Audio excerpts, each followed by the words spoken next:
Have you ever looked at your bank account and thought, where did all the money go? Or maybe you just felt that sinking feeling after an impulse buy that you really didn't need. Listen, if you've ever struggled with overspending, whether it's emotional spending or comparison spending or just swiping the card without really thinking about it, this episode's for you. Because it was for me too. So here's what I mean. Because the truth is that it's not just about the money, it's about what the money could have done for you and your future. And today I'm going to show you the one thing that finally stopped me from overspending and how you can do the same without feeling restricted, without feeling tied down. All right, confession time. Here's the deal. I remember driving home on New Year's Eve of all days. I was working downtown Los Angeles. I was driving home. It was in the evening, and I, for some reason, had this urge to look at cars. So I literally pulled into a car dealership that evening and I drove out with a new car. I spent, tens of thousands of dollars that I really didn't need to spend, that I probably shouldn't have spent. I went into debt. I did some things. And, a day or two later, I'm going, what the heck did I do? Now, that's a big spend. But the question is, how many little spends do we do the same thing? This mindless kind of thing. And it wasn't that I was reckless with my money, but I was spending without direction. And I had no idea the full-fledged impact of it, what was slipping through my fingers until I realized that I wasn't using my money to build the life I wanted, and that I was being driven by emotional desires and those kinds of things without a plan.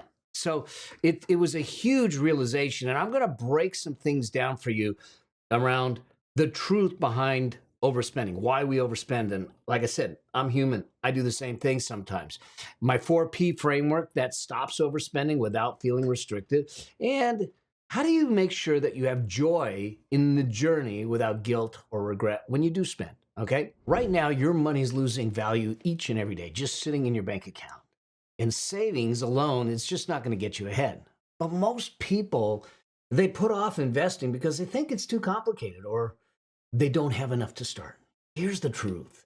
You can start with as little as $100, and it's way simpler than you think. And the fact is this: financial freedom isn't just for the wealthy or someone with a finance degree. But the real challenge is that most investing advice today is overly complicated. It's filled with jargon, or it assumes that you have thousands of dollars before you even start. And that's exactly why I created my program, Investing Simplified. It's a 4-part mini course that gives you clear step-by-step plans to get you started with investing with as little as $100. No confusion, no guesswork, and without needing to be a finance expert. You'll learn how to make your money work hard for you, even if you've never invested before. So if you're ready to take control of your financial future, go to joininvestingsimplified.com right now or click the link in this description and let's start your investing journey today. It's simpler than you think, and I got you. So here's the thing. Let's just talk about for a moment the real cost of overspending. Because yes, you write a check, you swipe a credit card, you pay a bill for something that maybe you didn't need, you didn't want, but you saw it come up on Instagram, on social media, you saw it on the TV, you heard about it and you went and did it. Overspending isn't about losing money. It's about losing the future if we're not careful. Now, I'm not saying not to spend. Let me be really, really clear. I'm not telling you not to spend. I'm just telling you to spend, 1, with a plan, 2, with an understanding and an awareness of what you're doing. So it affects your stress levels when we spend mindlessly because it affects our relationships, it affects our opportunities, and it affects our financial freedom. When we look at the percentage of people that are living check to check, 60% of people, they say they're living check to check, regardless of income level. And, higher incomes, it's a lower percentage, but they're still living check to check. That's a challenge. I just heard a recent statistic that the average credit card balance that people are carrying is up to almost $10,000. And that becomes harder and harder to get out from under when you're paying 25, 28% interest. And there's this loss of opportunity because every dollar you spend today isn't a dollar that's going to work for you for your bigger, brighter tomorrow. Think about this. Every dollar you put away in your 20s goes up 88 times by the time you're 65. By the time when you're 25, it goes up 43 times. At 30, it's 23 times. The bottom line is that every dollar that you can put towards your future is a multiple in the future. Now, remember, the idea is to spend on the things that matter to make that happen. So let's just look at what the consequences are of this just before, and then we'll talk about how do you navigate this? Because this is the thing that changed me, is when I started to understand the cost of some of the spending. I was very then intentional and deliberate, because if I spend emotional spending or mindless spending of $100 a month on unnecessary things that actually have momentary pleasures and then they go away and I didn't really need it, after 30 years at 7%, that's $122,000. Okay? Now, that may not seem a lot, but think about $122,000 in additional assets when you get older. Okay? What if it was $500 a month? Because you're putting on credit cards and not talking about the interest you're paying, but just the lost earnings, the lost wealth. But at $500 at 7% over 30 years, you're looking at $610,000. It's a lot. Now let's double it. At $1,000 a month at 7% over 30 years, it's over $1.2 million. Here's the thing, is that when we start to add up some of these spending that maybe we don't need to make, it can have a dramatic impact on our future. Now, remember, I am not the person that believes that you can live a rich life through deprivation, but I do believe that it requires discipline to live a rich life. And part of that discipline is really understanding what's meaningful to you so you're living your life. The tendency with all the marketing and this social media and the comparison is we start to live someone else's definition of life. And so let's talk about that, because in the end, what we're dealing with is this financial toll, but then comes with it the emotional, mental toll of overspending, because there's this cycle of spend, regret, spend, spend, regret, spend. There's this dopamine hit when we spend. I am a stress spender. And I know that. I know what my trigger points are because I've done the work to figure out, hey, why do I spend sometimes? Why do I go shopping sometimes? And with it being online, it's easier. And so I'm a stress spender. Well, if there's some things stressing me and I'm trying to I'll go out and I'll do some shopping. Okay. Did I need it? No. But what did I need? The dopamine hit. Okay. The dopamine hit from spending is a temporary hit, but the stress from the bad decision, the regret, lingers on for a while. And then you have this anxiety of going, now I don't, because I still, even though I do that, I keep it within my means, but there's this anxiety and shame that I put it on a credit card. How am I going to pay it when the bill comes in? Okay. And the guilt over maybe wasting money. And you look back and you realize maybe I could have done something more meaningful. Remember, meaningful is in your eyes, not in anyone else's eyes. I'm not here to tell you what's meaningful, what's not, okay?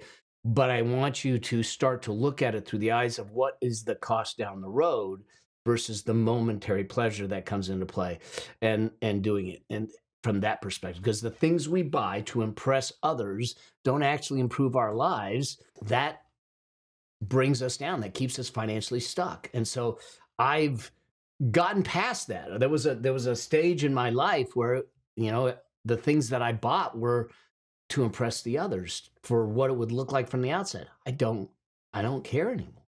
I want to live my life. I want to be an example of living true to what I've been called to do. And I want you to do the same. All right. So why is it that we overspend? And this is where I started to understand some of the things that came out. First thing is, like I said, emotional spending. We buy a momentary happiness, and unfortunately, it doesn't last. And this idea of retail therapy is real, okay? There's spending as a reaction to stress, as I just said. There's a spending as a reaction to sadness. There's spending as a reaction to boredom. They're spending as a reaction to celebrate. And so the thing is that creates this dopamine deception, if you will, where the brain rewards the impulse purchase, but then all of a sudden it fades really quickly. So buying a new gadget, buying a new outfit, buying a new car feels amazing until the bill comes in or the novelty wears off. And then you realize, I got this momentary pleasure, but I have this long-term pain of the payment plan to make it happen. So one of the things that we need to look at is recognize if you are an emotional spender. One of the reasons I say at the beginning to track all your spending, but more importantly, when you track the spending, to track the emotions around the spending, you start to see what your spending triggers are. And you might be an emotional spender. I mean, there's nothing wrong with it. You just need to understand it. And now you have the ability to control it. So that's one reason. The other reason is what I call comparison spending. This is the social media trap. If we can look anywhere we want in social media, and we will see the illusion of wealth, the illusion of perfection, the illusion because people are parading their best moments of life and not their financial reality. You could see it all over. I was just listening to a podcast about the Chrisleys. I didn't watch the show. It was a reality show. And they all paraded as if they were wealthy beyond imagination. Yet they were, one, deceitful, fraud, and did illegal things, $50 million in debt and $55 in a bank account. Okay? You can parade what you want. But the question is am I allowing someone else, what they're creating as their parade, their facade, to impact my purchasing decisions? And it is a very difficult thing to navigate because we see it. I remember Patrick Bet-David, who we grew up in the same neighborhood, and he said, back in the day, and we're about the same age, back in the day, our comparison set was the kid down the street that just got the new Stingray bicycle, okay? And I remember Stingray bikes, and Schwinn Stingray bikes. And he says, but the comparison set for people today is the Kardashians' jet. It's unrealistic. Now, I'm not saying not to have lofty dreams. I want you to have lofty dreams, but to believe that's the norm and that you are entitled to it, to make that decision, to make, in effect, bad spending decisions just because you want to look like someone else. It's this century's, this generation's version of keeping up with the Joneses, and the Joneses are broke. And there's this psychological impact of doing that. And what we need to start to look at is the reality. People that flaunt their luxuries or their luxury lives may be drowning in debt. You don't have a full picture of it. And the reality is, do you really want their life? What do you want? Independent of what you see. If you, from zero base, you say, I'm gonna design my life without limitations. What do I want it to look like? Is it a tent in Montana? Is it a yacht in Monaco? Whatever it is, make it yours, not something you see on social media. And if you feel pulled by this, if you feel tugged by this, if you feel like you're triggered by comparison, then as hard as it is, unfollow the accounts. Create an environment in your world that's supportive. I have unfortunately had to do that with accounts where it was just nothing but negativity. I don't want to put that in my life. I don't want to occupy my time. And there's accounts that I happen to know the reality of how they're living, yet they're parading something different. And to me, there lacks integrity, lacks ethics. I unfollowed them. And then ask yourself, do I actually want this? Or do I just want to be seen with it, right? So comparison spending, the third reason that I think it happens, and then I'm going to break down the 4P framework that allowed me to stop this, is the third thing is lifestyle creep. More money doesn't solve overspending. We think, oh, I just made more. No. Because if there is a habit overspending, if we have emotional triggers, comparison triggers, or stress triggers, things like that, and we have more money, it doesn't change the trigger. Okay. And so often when we get a pay raise or we make more money, we think that will fix the problem, but it isn't that, because it isn't a one-time problem. It is a habit that we've created, and we need to shift the habit. And I'm not saying not to upgrade your life. What I am saying is to do it responsibly and look at it and say, if I come into more money, be really clear of how you're using that money up front. How much of it is going towards giving more quality to your life and upgrading it? How much is going towards your future? How much is going to paying off the past if you have those debts? But not allowing your lifestyle creep to get out of hand. Just because the neighbor got a new car doesn't mean you need to. Just because you got a raise doesn't mean you need to go completely crazy and buy a whole new wardrobe. But does it mean you don't celebrate? No, absolutely. You always got to celebrate, but you do it responsibly. All right, so how did I navigate this? There's the 4P framework that I did. This is what stopped me from overspending, and that kind of keeps me in check. It's a game changer, and how I created a system that allowed me to also enjoy life along the way. That I didn't feel like I was on some fasting diet, depriving myself of all the joys and all the things. And so, number one, the first P is this: purpose. Money should be tied to your ideal life. I say that the decisions you make with your money today should be in service of the future you want tomorrow. Because your situation with your money today is a result of the behaviors, the choices, and the decisions of the past. And if you want a different financial future, we need to make different decisions, behaviors, and habits today. And we'll get that. Now, it doesn't mean that it's easy. I know it sounds easy, but it doesn't mean that it's easy. But money isn't just for transactions. It is to build. It is the paint. I call it the paintbrush to paint the masterpiece called your life. It's the tool to build the life that you want. And so, yes, a portion of it's going to be used for transactions, but I want to tie it and align it with my purpose, with my drive, with my vision for life. Every dollar has a meaning. Every dollar has a job description. And the questions you want to ask here is, does this purchase move me toward the life I want or further away? And then ask the second question is, am I spending for the moment or for long-term joy? So then you're not as much spending mindlessly on gadgets and things. I was just looking at a new camera, and I gotta go, I don't need a new camera. Why am I doing it? Okay, so I didn't do it. Okay, and I can afford it. That's not the issue. The issue is the habits that I'm creating.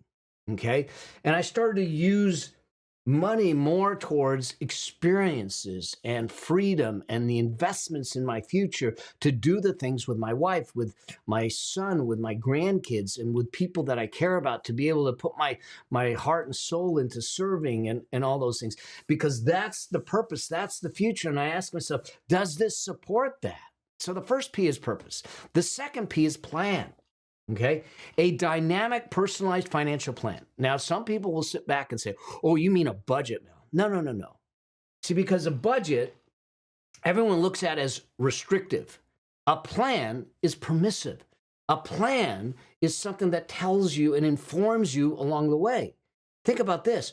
When a pilot, is setting course for a destination, they come up with a flight plan before they get in the air, before they even get in the cockpit, in the plane.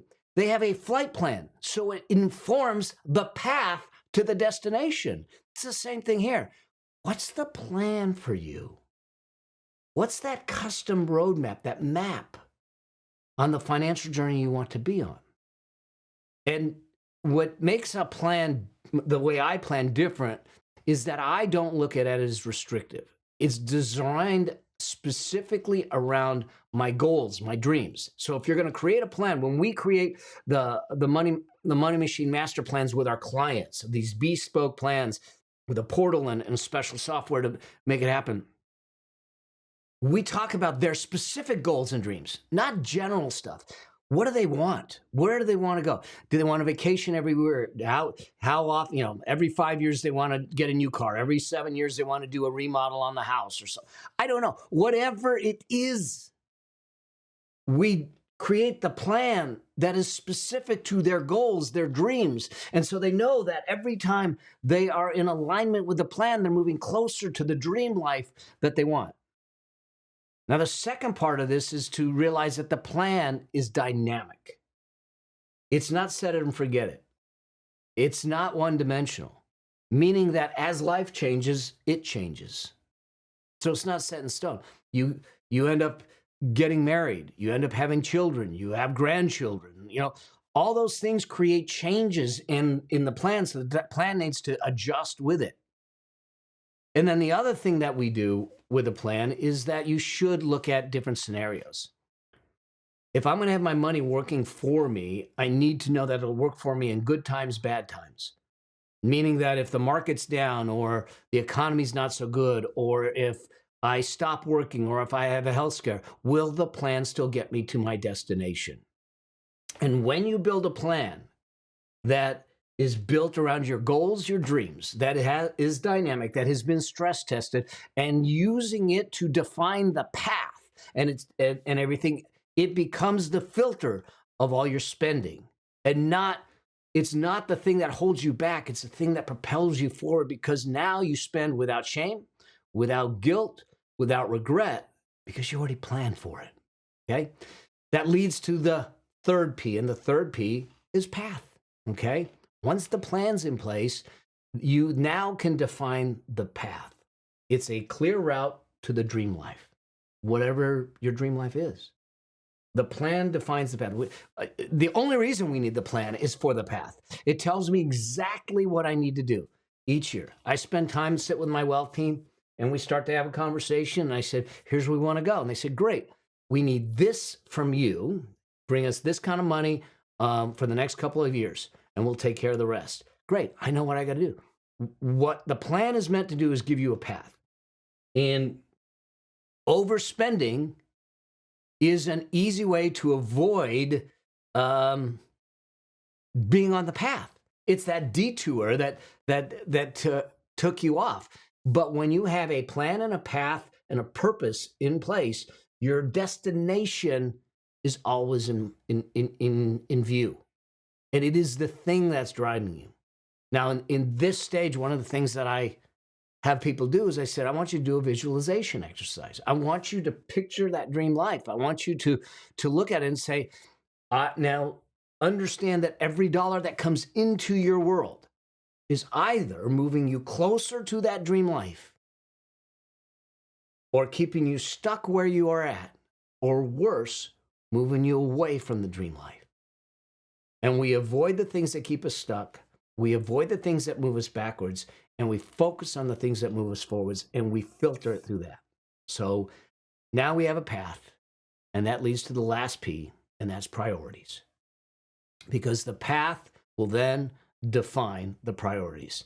Now, there was a story that's told about the UK rowing team. They didn't win any kind of medals for a long, long time. And a new coach came in, and he told them, this is our philosophy. The question we will always ask when we make a decision to do something with this team is, will it make the boat go faster? And if the answer to that question is no, then we don't do it. If the answer to that question is yes, then we try it or we do it. That's the same thing with priorities. Remember I said that your current financial situation is a result of your habits, behaviors, and decisions of the past. Your priorities.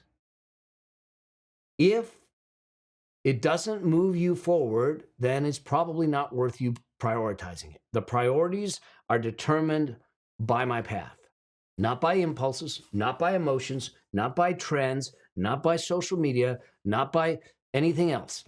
I will always come back, if I'm going to make a major decision or a spending decision, back to the plan, back to the path, and say, does it fit the priorities?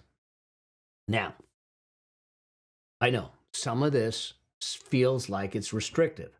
So in the plan and the priorities, I want you to give yourself some space for fun. I call it 3 to 4 joy points. So I want to make sure that the things that give you visceral joy, okay, in our case, the biggest thing is traveling and our family. That's it. So it's not stuff, it's not, technology and fancy cars. It is creating memories with the people we care about, with the movements, with the missions. And so we build it in the plan. When we're allocating the dollars, there's a portion that is allocated for that. What's yours? What are the joy points in your life that you can put in? Here's how I think about it. When you've done a diet and they say, we give you a cheat day. It's not really a cheat day. It's a day to give you flexibility so you can stay on the path to where you want to get to from a well-being, a health, and a diet standpoint. That's what these are. It's the joy along the journey, because here's what I know. If you do not enjoy the path to financial freedom, you will not enjoy the destination of financial freedom. And so we take 3 or 4 things that absolutely bring us tremendous amount of joy, lasting joy, not momentary pleasures, and we build it in the plan. So we have a fun fund, if you will, that allows us to do that. Now, you're still going to be spending on you, but you're going to be doing it with purpose. Okay, you're going to be doing it with a plan. You're going to be doing it while on path, and you're going to have prioritize it. Those are the 4 Ps. That's how we did it. All right, so how do you stop? Let's talk about an action plan. Let's talk about 5 steps I want you to take right now once you've done watching or listening to this, and we'll get you dialed in, okay? The first step is this. I want you to audit your spending. Track the last 90 days. Go back. Look at it, okay? Or track the next 90 days, okay? Either one, okay? Track every dollar that goes out. Track what it is, how much it is, and the emotions or what you were feeling when you spent it. That's going to allow you to do number 2. Okay, so the first is audit the spending. The second is to eliminate the triggers. So number 2, because we are tracking the feelings we had when we did the spending, you might see a pattern of spending triggers. Now you sit back and say, I spend when these things happen, okay? Now we have to tweak the triggers. Now we have to eliminate the triggers. Maybe we have to unsubscribe from emails. Maybe we have to remove shopping apps from our phones, from our devices, okay? Maybe we need to put a cool down period where we put something in a cart, we wait 48 hours or 72 hours before we complete a purchase, okay? So we eliminate the triggers in step 2. Step 3, automate your good decisions. Make your savings and investing automatic. Put it on autopilot, okay? So you don't have to think about it. There's no friction to making it happen. And at the same time, put friction in your spending. Make it harder to spend. Take all your credit cards out of purchase apps. So you have to go back and put them in anytime you want to buy. And then do not save it, okay? Make it hard, okay? Number 4, I kind of mentioned already, 72-hour rule, okay? If you want something that's expensive, wait 72 hours before buying it. And if you still want it, then, and you can afford it and you're not going into debt to do it, then go for it. But give yourself some time to cool down, that you're not just going for a momentary dopamine hit. And number 5, before you're spending, follow the 4P filter, the 4P framework, okay? Does it align with my purpose? Does it fit my plan? Is it part of the path? And is it a priority?